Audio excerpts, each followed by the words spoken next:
आइए,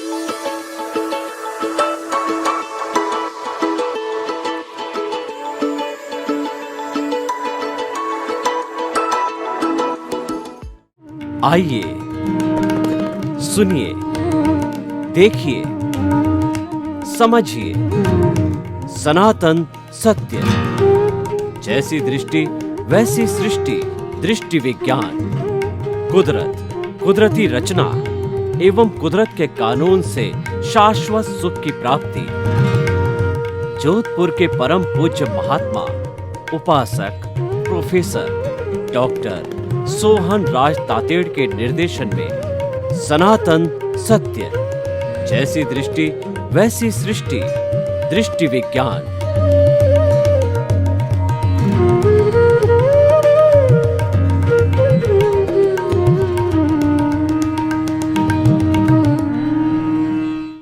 भाई और बहनों, मातृशक्ति को नमन।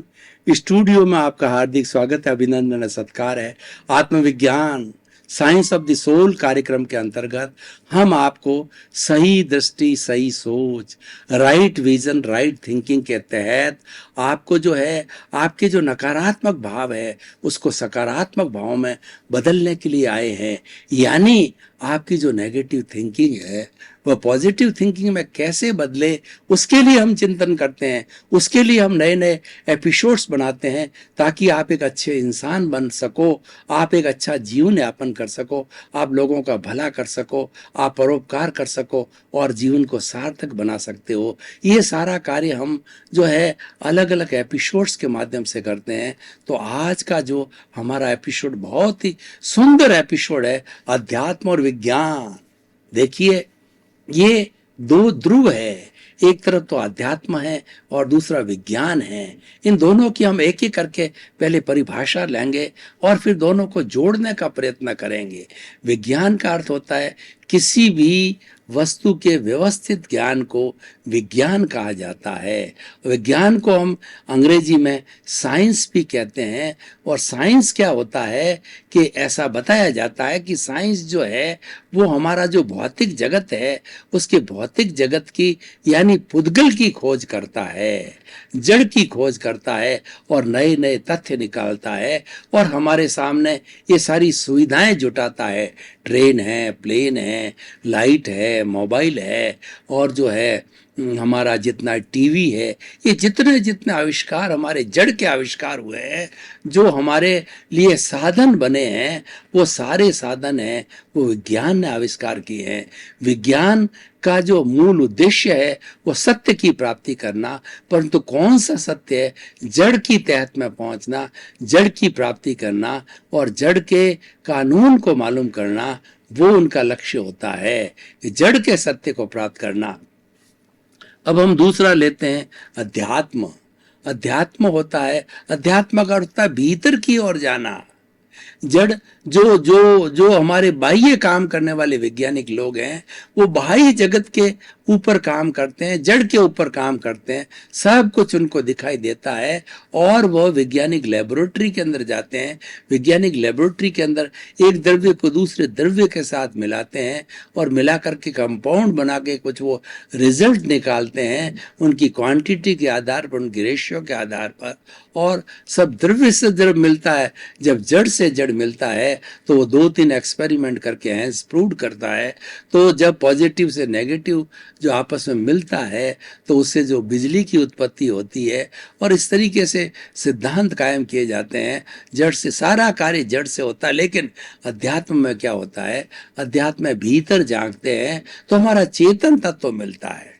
अध्यात्म चेतन के ऊपर जो है, अध्यात्म का काम भी है कि चेतन के सत्य को मालूम करना कि ये चेतन क्या है, चेतन कहाँ रहता है और इस चेतन के जो है वो क्या क्या जो है कहना चाहिए, क्या उसके गुण हैं, उन सब की जानकारी है वो अध्यात्म करता है।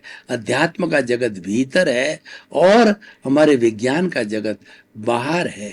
आध्यात्मिक लोग होते हैं भीतर के जगत को लेबोरेटरी बनाते हैं और वो भीतर ही भीतर जाते रहते हैं, भीतर ही भीतर जा कर के और वो जो है ये तय करते हैं कि जो है वो ये चेतन के क्या गुण हैं, वो सच्चिदानंद को प्राप्त करते हैं। सत का अर्थ होता है कि अविनाशी, चित्त का मतलब होता है ज्ञान दर्शन वाला, और जो है आनंद है उसका लक्षण होता है। यानी भीतर जो चेतन तत्व है उसका लक्षण आनंद है। जब पूर्ण आनंद की प्राप्ति करनी होती है, वो लक्ष्य बनता है, तब वो मुक्ति कहलाती है। मुक्ति में क्या है? मुक्ति में अक्षय सुख है, वहाँ पूर्ण आनंद है, वहाँ कोई दुख की अनुभूति बिल्कुल नहीं होती है। इसीलिए मुक्ति की बात करते हैं और मुक्ति में जाना हम पसंद करते हैं। तो ये सारा जो अध्यात्म के द्वारा होता है, अध्यात्म में भीतर ले जाता है और विज्ञान हमें बाहर रखता है। लेकिन दोनों का सामंजस्य जरूरी है। इन दोनों के सामंजस्य के बिना हमारा जो है जीवन नहीं चल सकता है, क्योंकि हमारा जीवन जो है वो भीतरी जगत और बाह्य जगत के सामंजस्य समन्वय से होता है। ये एक दूसरे के, एक भीतर का जगत और बाहर का जगत एक दूसरे के पूरक है, एक दूसरे के कॉम्प्लीमेंट्री है, एक सिक्के के दो पहलू है। इसके बिना काम नहीं चलता है।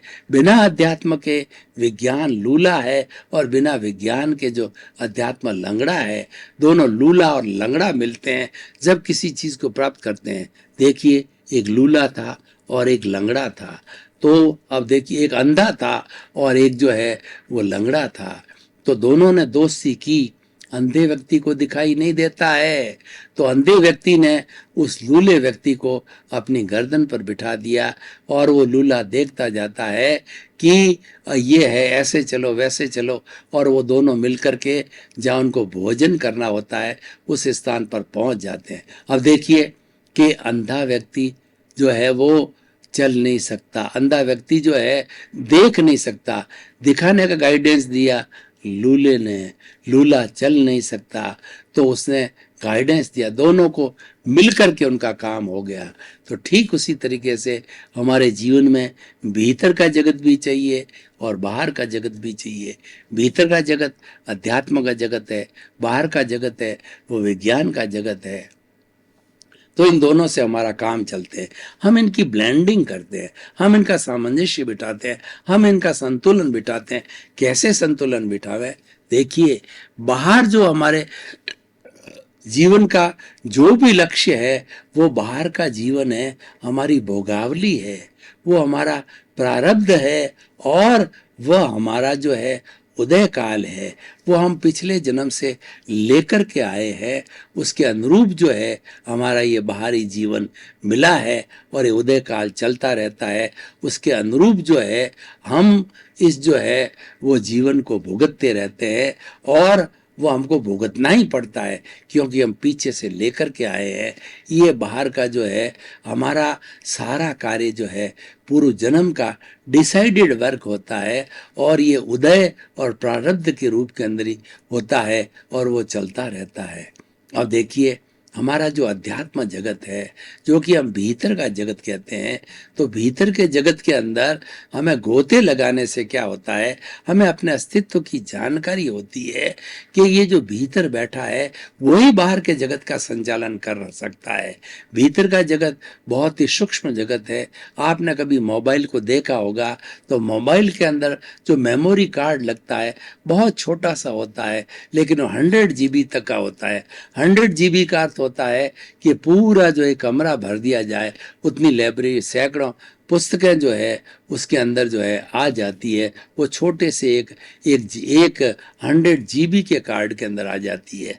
तो भाई और बहनों, जो बाहर स्थूल है और भीतर सूक्ष्म है, भीतर के नियम अलग है और बाहर के नियम अलग है, दोनों के नियम अलग, लेकिन संचालन जो बाहर है वो भीतर है, बाहर को संचालित करता है और उसी के अनुरूप चलता है। तो हमें इसका भीतर और बाहर का सामंजस्य बनाना चाहिए। यानी हम बाह्य जगत के अंदर जो कुछ भी कार्य करें, हमारी भीतर की प्रेरणा अच्छी तरह से जरूर लेनी चाहिए। कैसे लेनी चाहिए, मैं आपको बताना चाहता हूं कि हम कोई भी कार्य करें तो उसके पहले गहरा चिंतन करें। मान लीजिए नया व्यक्ति को बिजनेस स्टार्ट करना है, तो भीतर से उसको प्रेरणा ली जानी चाहिए। 3 तरह के प्रश्न भीतर से होते हैं। एक तो होता है हमारा चिंतन, दूसरा होता है हमारा मनन और तीसरा होता है निध्यासन। चिंतन का अर्थ होता है किसी चीज का हमने चिंतन किया कि यह कार्य हमें करना है, वो चिंतन कहलाता है। और उसके बाद में मनन का अर्थ होता है गहराई से सोचा जाए कि यह कार्य किया जाना चाहिए या नहीं किया जाना चाहिए, इस कार्य की करने में मेरे में सामर्थ्य है या नहीं है, या यह कार्य लाभ का है या हानि का है, ये हमारा पूरा जो है हमें चिंतन करना चाहिए। तो ये सारा जो मनन के द्वारा होता है और निध्यासन होता है, ये एग्जीक्यूशन वर्क है। निध्यासन के माध्यम से हम कार्य प्रणाली बनाते हैं, कैसे एग्जीक्यूट करेंगे, कितने चरणों में एग्जीक्यूट होगा, इसको एग्जीक्यूट करने के लिए क्या क्या साधन होंगे, कौन कौन से लोगों को हमें वो जो एम्प्लॉय करना पड़ेगा, कौन सा व्यक्ति कार्य करना करेगा, ये सारी योजना हम बनाते हैं। और ये योजना जो है बना करके ये निध्यासन में आता है। ये सारा भीतरी जगत के अंदर होता है और बाहर उसकी परिणति है। बाहर जो हम देखते हैं वो हमारे भीतर जो ध्वनि है उसकी प्रतिध्वनि है। बाहर का सारा संसार, हर मनुष्य का, हर प्राणी का बाहरी संसार भीतर की प्रतिध्वनि है। ध्वनि भीतर होती है, प्रतिध्वनि बाहर होती है। किसी आप खुले कुएं पर जाइए और खुले कुएं के अंदर से आप जोर से आवाज लगाइए कि तू बदमाश है, तो भीतर से उस ध्वनि की प्रतिध्वनि आएगी कि तू बदमाश है। अब आपने उसको अच्छा जो है वो थॉट दिया कि तुम अच्छे इंसान हो, तुम अच्छे व्यक्ति हो, तो भीतर से आवाज आएगी कि तुम अच्छे इंसान हो, अच्छे व्यक्ति हो। यानी वो ध्वनि की प्रतिध्वनि है। हमारा ये सारा जीवन जो है ये प्रतिध्वनि है। ये ध्वनि हम पीछे से डाल के आए थे। ये मन वचन काया की 3 बैटरी हम लेकर के आए हैं और ये बैटरी इस पूरे जीवन के अंदर डिस्चार्ज होती रहेगी। चार्ज हम पीछे जन्म से करके आए। चार्ज का मतलब ये है हम कॉजेज जो कि अच्छे बुरे परिणाम हमने डाले हैं, जो हम बीज बो करके आए हैं, पूर्व जन्म के अंदर बो के आए। पूर्व जन्म में हमने जैसे भाव किए थे वो भाव कर्म थे, वो सारे भाव कर्म है इस जन्म में आकर के हमारे द्रव्य कर्म बनते। जब हम जन्मते हैं तो वो द्रव्य कर्म है, उदय काल में आते हैं और अंत समय तक उसका उदय और प्रारब्ध होता रहता है। उसके अनुरूप पूरी फिल्म बनती है कि हमारा पुण्योदय पापोदय हर क्षण चलता रहता है और ये पूरी फिल्म बनती है। और उस फिल्म के अनुरूप जो है हमें जीवन भुगतना होता है। उसमें हमारी कोई स्वतंत्रता नहीं है। हमारी एक सांस देने की नई स्वतंत्रता नहीं है। ये तो हमारा प्रारब्ध है और हमारा उदय है जो हम पीछे से लेकर के आए हैं। तो इस तरीके से भाई और बहनों, ये जो अध्यात्म है ये बहुत गहरी चीज है। दोनों ही अच्छे हैं। एक हमारा जड़ पे काम करता है और एक हमारी चेतना पे कार्य करता है। इस शरीर को भी ले, ये शरीर है जड़ और चेतन का मिश्रण है। इस शरीर में एक आत्म तत्व को लेकर है। ये पूरे ब्रह्मांड के अंदर जे पिंडे ते ब्रह्मांड है, जो पिंड में है वही ब्रह्मांड में है। यानी पूरा ब्रह्मांड का अंदर एक आत्म तत्व सर्वशक्तिशाली है। एक आत्म तत्व ही ऐसा है जिसके अंदर फीलिंग है, जिसमें सुख दुख की अनुभूति हो, और शेष सारा जड़ पदार्थ है। ये सारा संसार है जड़ पदार्थ से बना हुआ है। और जड़ पदार्थ में पुद्गल होते हैं, परमाणु होते हैं, उनमें वर्ण होता है, गंध होता है, रस होता है, स्पर्श होता है, और वो गलन मिलन धर्मा होते हैं, मिलते रहते हैं, बिछुड़ते रहते हैं। हर संजोग के साथ में वियोग जुड़ा हुआ रहता है। ये प्रकृति का नियम है, ये कुदरत का कानून है, ये सनातन सत्य है और ये अल्टीमेट ट्रुथ है कि जड़ और चेतन 2 पदार्थों से सारी सृष्टि बनी होती है। और जड़ का लक्षण अलग है, चेतन का लक्षण अलग है। जड़ कभी भी चेतन नहीं हो सकता, चेतन कभी भी जड़ नहीं हो सकता। ये सनातन सत्य है। दोनों मिल सकते हैं जैसे शरीर मिला हुआ है। इस शरीर को हिलाने वाला, इस शरीर को चेतना देने वाला भीतर जो बैठा प्रभु है वही चेतना देता है और वही इसको जो है वो एकदम एनर्जी दे करके और अच्छा बनाता है ताकि वो इसके अनुरूप चले। तो इस तरीके से भाई और बहनों, ये आज का विषय अध्यात्म विज्ञान दोनों बहुत ही सुंदर विषय है। अध्यात्म जो है हमें दिशा देता है, विज्ञान हमें गति देता है। हम एक कार चलाते हैं तो कार पे एक पैर हमारा एक्सीलेटर पे पैर होता है और एक हमारा स्टीयरिंग होता है। तो एक्सीलेटर है वो विज्ञान के समान है। एक्सीलेटर पर आपने पांव दिया तो ये गाड़ी जो है तेज गति से भागेगी और ये 100, 110, 150 तक चली जाएगी। तो ऐसी स्थिति में क्या होगा कि हमारे नुकसान भी हो सकता है। हमको थोड़ी झपकी आई और हमने ध्यान नहीं दिया तो बहुत बड़ा एक्सीडेंट होता है। उसको दिशा देने के लिए स्टीयरिंग उसको दिशा देता है, इधर मुड़ो उधर मुड़ो, स्पीड को धीरे। इसीलिए जो सारा अध्यात्म है वह तो हमें दिशा देता है और विज्ञान गति देता है। विज्ञान पर अंकुश करने के लिए अध्यात्म की आवश्यकता होती है। तभी हमारे पूरे ऋषि मुनियों ने पूर्व जीवन के अंदर अध्यात्म विज्ञान दोनों को स्थान दिया। हमारे वेदों को देखो और हमारे पुराण त्रिपिटक, हमारे आरण्यक, हमारे जो है जितने भी जो हमारे आगम हैं और जितने भी हमारे धार्मिक ग्रंथ हैं, उन ग्रंथों के अंदर आप देखोगे कि दोनों का समन्वय किया है। दोनों के अंदर जड़ और चेतन की बात है। अधूरापन कहीं नहीं है। खाली चेतन अकेला क्या करेगा, वो तो अमूर्त है। अगर प्योर चेतन है वो तो शरीर में रहता ही नहीं है, वो तो कुछ काम का ही नहीं है, वो तो निष्क्रिय है और वो तो मोक्ष में रहने वाला है। जैसे हमारा शरीर है, ये तो शरीर के अंदर जो आत्मा है ये तो मुक्ति की अवस्था है, लेकिन शरीर में आने के कारण में इस शरीर को जो है चेतन बनाता है, इसको एनर्जी देता है। तब ये मिश्र होकर के और ये जो है वो चेतनवत होकर के ये कार्य करता रहता है और सारे कार्य दुनिया के होते हैं। अगर हमारा शरीर न हो हम कैसे कार्य करेंगे? चेतन अकेला शरीर के बिना टिक नहीं सकता। इसलिए अध्यात्म और विज्ञान को समझना बहुत जरूरी है। एक दूसरे के इसमें कहीं विरोध नहीं है। ये तो हमने क्या है कि इसमें विरोध पैदा कर दिया। अध्यात्म और विज्ञान में कभी विरोध नहीं था और विरोध हो ही नहीं सकता है, क्योंकि दुनिया की तरक्की करने के लिए दोनों ही चाहिए, दोनों का संतुलन और सामंजस्य चाहिए। अब भाई और बहनों, आज मैं इस एपिसोड को डिस्कशन के लिए ओपन करता हूँ। डिस्कशन के लिए ओपन करने का अर्थ ये है इसकी रिलीवेंस को हम जांचें, इसको कसौटी पर कसें, इसकी जो है हम उपयोगिता को जांचें, इसकी सोशल यूटिलिटी को जांचें कि कितना सार्थक है। तो मैं बताना चाहता हूँ कि आज के युग की मांग है। आज हमारा विज्ञान चरम सीमा पे है।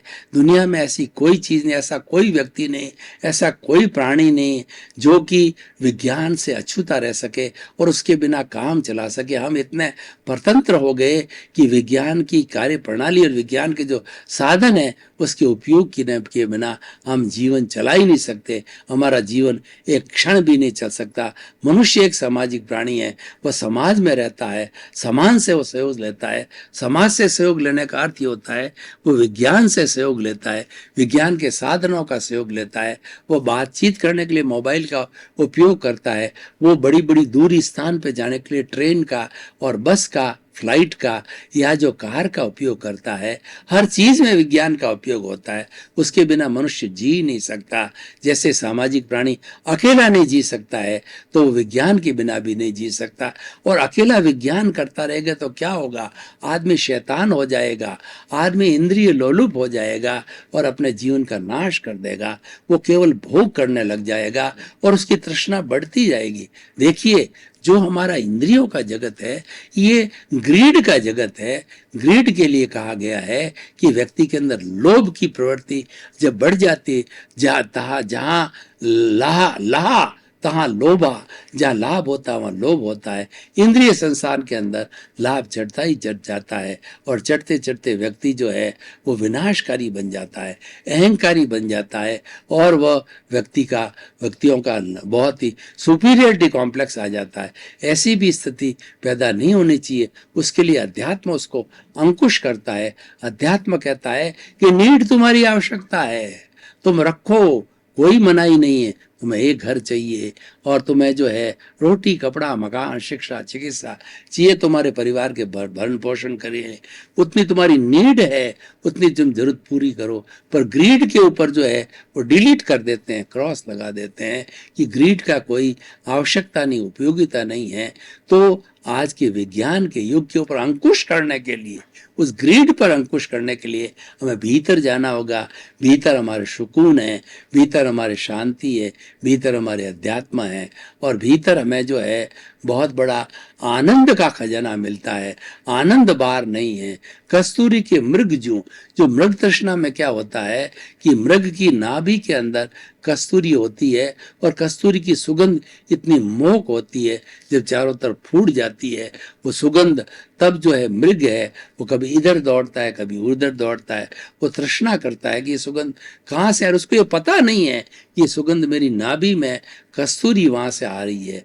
तो उसी तरीके से मनुष्य जो है, जो इंद्रिय सुख वाला है, जो केवल विज्ञान का उपयोग करता है, केवल बाह्य जगत में रहता है, केवल व्यवहार जगत में रहता है, तो वह उन साधनों में सुख तो ढूंढता है। रोटी में, पद में, प्रतिष्ठा में, घर में, दौलत में, बंगले में, गाड़ी में, कार में, उसी में सुख ढूंढता है और उसी से सुखी होता है।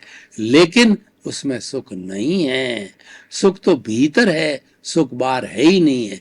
जब वो असली सुख चाहेगा तो उसको भीतर जाना पड़ेगा, उसको अध्यात्म की शरण में जाना पड़ेगा। इसलिए हम किसी को कोसे नहीं।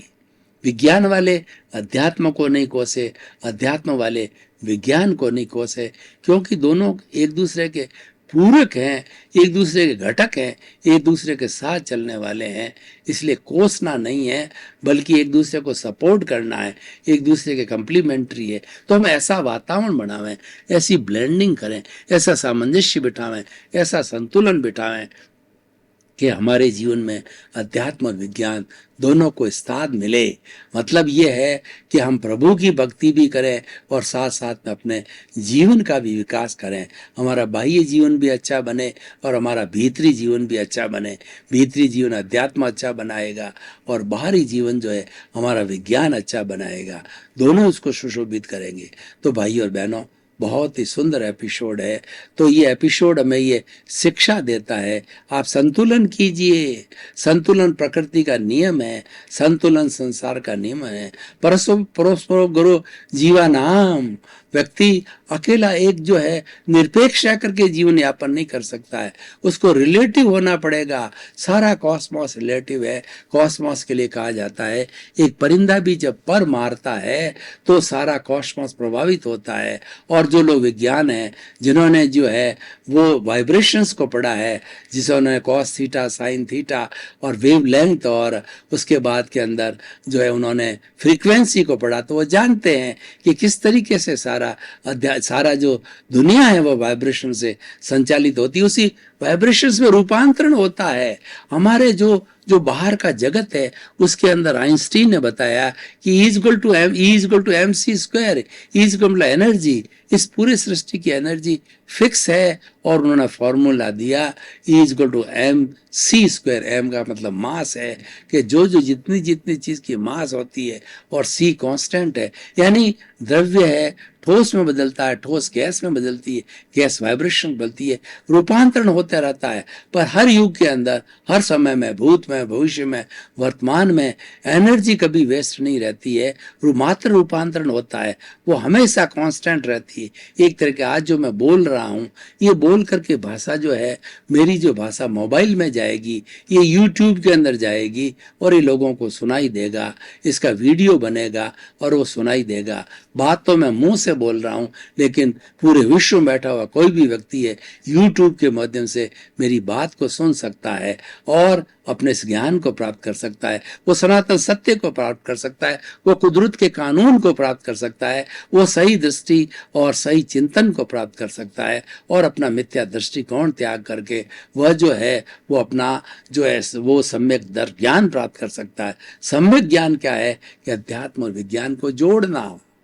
निरपेक्ष जीवन नहीं जीना, ये सम्यक दर्शन है। सापेक्ष जीवन जीना, अनेकांत का जीवन जीना, शाहदवाद का जीवन जीना, ये जो है हमारा जो है सम्यक दर्शन है। और जब सम्यक दर्शन प्राप्त होता है तो हमारी जीवन को एक दिशा मिलती है, जीवन को एक फाउंडेशन मिलती है। जब कोई भी हम मकान बनाते हैं उसकी नींव को हम फुल प्रूफ कर देते हैं कि वो भूकंप के झटके भी सहन कर सकती है, उसको गहरा करते हैं और उसको इतना मजबूत डालते हैं कि कितने झंझावात आए उस पर आप 100 मंजिल बनाओ फिर भी वो नींव नहीं लेगी। पाइल फाउंडेशन है, और जो है फाउंडेशन ऐसी है जो कि अर्थ क्वेक फ्री हो, जो भूकंप की फ्री हो, ऐसा आजकल निर्माण होने लग गया है। उस पर सैकड़ों सैकड़ों मंजिलें भी बढ़ नहीं रही है, मल्टी कॉम्प्लेक्स बनने लग गए हैं। तो ये सारा कैसे होता है कि हमारी नींव मजबूत होनी चाहिए। वो नींव है हमारा सम्यक दर्शन है। उस सम्यक दर्शन की प्राप्ति होगी। हमें किसी में दोष नहीं निकालना है, हमें किसी के गुणों को देखना है, और जब हम गुणग्राही होने लग जाएंगे तब हमें दोष दिखने बंद हो जाएंगे। इसलिए कहा गया कि दोष देखना हो तो खुद के देखो, गुण देखना हो दूसरे के देखो। ये अंगुली मैं आपकी तरफ कर रहा हूं, इसका मतलब मैं आपके नुक्ताचीनी कर रहा हूं, आपके दोष निकाल रहा हूं। तो पिछली 3 अंगुलियां अंगूठा ये मुझे शिक्षा देता है कि तुम भीतर झांको। तुम्हारे भीतर तो जो दोष तुम एक दोष दिखा रहे हो, तुम्हारे भीतर तो सैकड़ों भरे पड़े हैं, और इसके दोष दिखाने से तुम्हें क्या लाभ होगा? तुम्हें तो अपने भीतर के दोष की शुद्धि करोगे, तभी तुम सिद्ध बुद्ध मुक्त बनोगे, तभी तुम्हारा कार्बन शरीर, कॉजल बॉडी और लिंग शरीर धुलाई होगी, और वह जब जड़ जड़ में चला जाएगा, चेतन चेतन में चला जाएगा, तब आपकी मुक्ति। दोनों के जो आपसी जो संबंध है, उन संबंधों को छूटा करना है, उन संबंधों को खोलना है। दोनों के बीच में फेविकोल को हटाना है। फेविकोल जुड़े हुए हैं ये जन्म जन्मांतर से। जो ही फेविकोल टूटा, जो है वो आपका कॉन्शियसनेस जो है मुक्ति में चलेगी है, और जड़ है वो चतुस्पर्शी जो परमाणु, वो परमाणु जो रियल उसका जो स्वरूप, जो परमाणु शुद्ध परमाणु में चले गए, और वो भी रियल तत्व बन गए। ये भी रियल तत्व बन गया, वो भी रियल तत्व बन गया। तो हमारे जीवन को समझना है। जीवन को समझने के लिए अध्यात्म और विज्ञान दोनों को समझना पड़ेगा। हम किसी एक चीज को जो अलग नहीं कर सकते, अलग करेंगे तो हमारी तरक्की नहीं होगी, हमारा बाह्य जगत अच्छा नहीं होगा, भीतर का जगत अच्छा नहीं होगा। दोनों जगत को समझना पड़ेगा, उनके बीच में संतुलन बिठाना पड़ेगा, तभी जाकर के जो है हमारा निर्माण हो सकता है। तो भाइयों और बहनों, जो 7 अरब की जनसंख्या है, ये अपना वो होलिस्टिक विकास करना चाहती है, तो उसको अध्यात्म और विज्ञान दोनों को जोड़ना चाहिए, दोनों को रिलेटिव करना चाहिए, सापेक्ष बनाना चाहिए, दोनों की ब्लेंडिंग करनी चाहिए, और दोनों को जोड़ करके जो हमें एक रिजल्टेंट आता है वैसा जीवन जीना चाहिए। न तो हम जो विज्ञान को इग्नोर करें, न हम अध्यात्म को इग्नोर करें, दोनों को इक्वल इंपॉर्टेंस दें। वो अपनी जगह सत्य है, वो अपनी सत्य है, और दोनों का जो है उद्देश्य एक ही है कि सत्य की प्राप्ति करना। जड़ पे काम करने वाले वैज्ञानिक भी सत्य की प्राप्ति करना चाहते हैं, और अध्यात्म पर काम करने वाले अध्यात्म योगी जो अपने शरीर को लेबोरेटरी बनाते हैं, वो भी सत्य तक पहुंचने की, भाई मेरा अस्तित्व क्या है, अल्टीमेट ट्रुथ क्या है, उस पर पहुंचने का कार्य करते हैं। दोनों का लक्ष्य एक है, दोनों की अवस्थाएं अलग अलग है। एक जड़ पे काम करता है, एक चेतन पे काम करता है, उद्देश्य दोनों का एक ही है।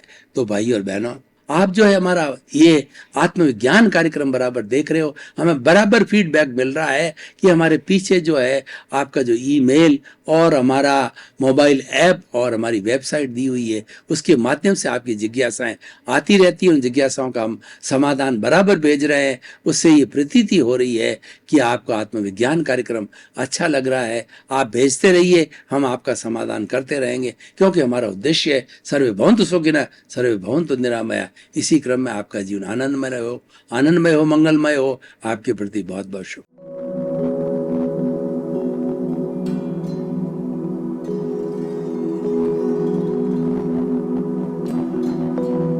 एक ऐसा अंतर्राष्ट्रीय ख्याति प्राप्त मानव जो गुरु प्रेरणा से पिछले 20 वर्षों से वानप्रस्थ जीवन जीते हुए 24 घंटे मानवता की सेवा में संलग्न है।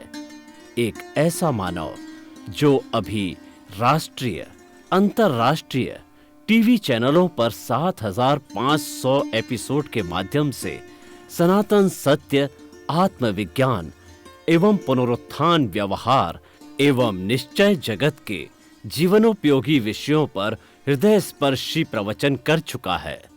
उस मानव का नाम है महात्मा उपासक प्रोफेसर डॉक्टर सोहन राज तातेड़। प्रोफेसर तातेड़ द्वारा योग, दर्शन, शिक्षा विषयों पर रचित पीएचडी स्तर के 250 शोध ग्रंथ भारत के 100 प्रतिष्ठित विश्वविद्यालयों में शोधार्थी पढ़ रहे हैं तथा वे सभी शोध ग्रंथ वहां की सेंट्रल लाइब्रेरियों में उपलब्ध हैं। महात्मा सोहन राज ने अभी तक हजारों स्कूलों, कॉलेजों, विश्वविद्यालयों एवं संस्थाओं में सेमिनार, वर्कशॉप, कैंप लगाकर लाखों विद्यार्थियों को योग, दर्शन, शिक्षा का प्रशिक्षण देकर उन्हें सुसंस्कारित किया। डॉक्टर तातेड़ ने भारतीय संस्कृति उत्थान के 4000 से अधिक समसामयिक विषयों पर आर्टिकल लिखकर ऑनलाइन जर्नल, पत्रिकाओं, वेबसाइट्स पर प्रकाशित किया, जिसका उपयोग लाखों पाठक कर रहे हैं। उपासक तातेड़ के 5000 से अधिक आज का सुविचार, आज का शुभ संदेश, आज का मंगल भावना योग आदि चिंतन websites, Twitter, blogger, Facebook, YouTube माध्यमों से लाखों लोग अपना जीवन निर्माण कर रहे हैं। मानवता के मसीहा ऐसे महामानव महात्मा सोहन राज तातेड़ के प्रोफाइल को अभी तक विश्व के 20 लाख दर्शक यूट्यूब पर, 12 लाख गूगल पर एवं लाखों दर्शक फेसबुक, ब्लॉगर, ट्विटर और इंस्टाग्राम पर देख चुके हैं।